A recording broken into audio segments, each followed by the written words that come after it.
So, when you wake up in the morning and you turn on the news, one of the first things you probably hear about is President Trump's latest tweet. But some people are now questioning whether other news should take priority. Are his tweets trumping more important news? Well, independent journalist Nida Khan wrote about it in an opinion piece for U.S. News and World Report. Welcome. So you suggested recently that, you're looking at the tweets, but you're not really focusing on the news. What's the significance of that? Absolutely. I mean, because the basic foundation for journalism itself is to inform the public, to educate people, to hold power accountable. And lately, more and more what it's become, especially under the Trump administration, is basically some sort of theater of the absurd, where it's like, what did he tweet this morning? Who is he having beef with today? What is the infighting within the administration? And granted, he's the president of the United States, so what he tweets and what he says is important. I'm not saying that it doesn't require coverage, it does, but when that's all it is, when 24/7 it's focused on that as opposed to so many other stories going on both domestically and around the world, we're not getting that information here, and we're doing a disservice to the public. And so this is what we're missing. So who do you fault in this situation? Do you fault Twitter? Do you fault President Trump? Who's to blame? I actually fault a little bit of everybody, but I'm basically faulting journalists and journalism institutions itself. So we're to blame?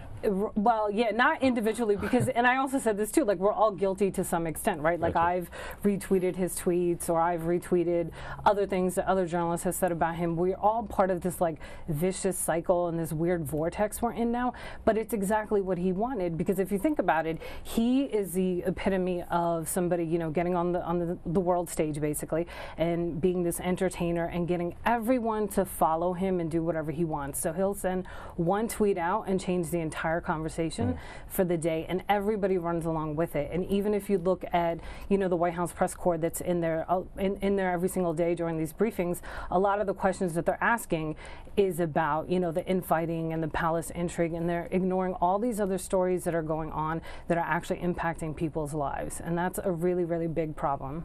So when we talk about these stories that are having real measurable impacts on people's lives that are not being focused on because of this latest tweet, what are we talking about? The three top stories in your view that it's just not getting enough attention? Oh God, three. There's more than three. I mean, I went through a couple of them in my piece.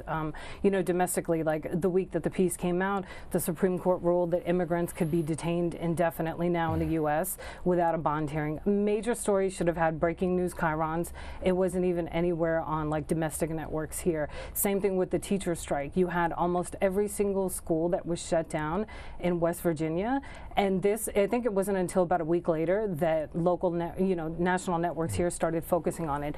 And instead of that, you have breaking news chyrons about the tweets and about, the fighting and the infighting and who's out and Stormy Daniels. Everybody knows Stormy Daniels' name, but how many of them know, that 70% of Afghanistan, the Taliban, is back on the rise. And this is somewhere where we've been in war for over, 15 years now, and we're still very much there. We're still very much engaged around the world, and it's such a dangerous dynamic to be so entrenched around the world and yet so isolated at the same time. And this is, and that's a big, big problem that journalism is doing, or journalists are doing, to the society at large. It's a very, very dangerous dynamic. Almost as if journalists in the U.S. are encouraging this isolationist perspective.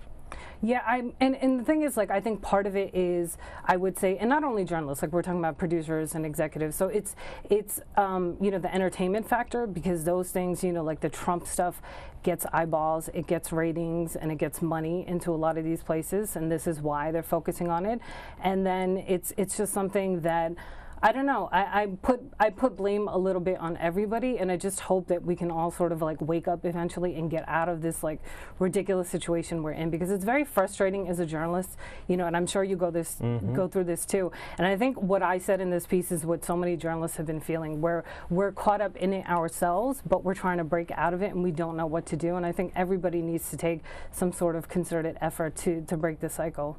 One of the stories that I've been watching pretty closely has to do with the Crown Prince of Saudi Arabia. He's set to visit the U.S.